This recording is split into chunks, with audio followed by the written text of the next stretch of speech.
our motherland. Spiritually, mahalin natin ang ating ina, ang bagong Jerusalem. Physically, bawat bata, mahalin ninyo ang inyong ina para lumawig pa ang buhay ninyo sa lupa. Kahit gaano kasama sa tingin mong nanay mo yan, huwag mong alimurahin. Nanay mo yan.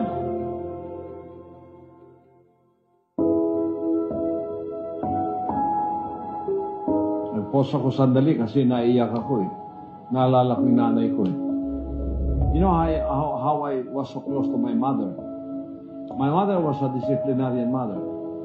I am the youngest. But never did my mother really spoil me to become a spoiled brat. I love her for that. I did not know how my life was entwined with my mother until she died. When she died, I tell you, I went into the bottom of the ocean of depression because I miss her so much. For 1 year yun. For 1 year. Until my Father in heaven revealed to me, don't worry my son. She has a new body in heaven. She is happy.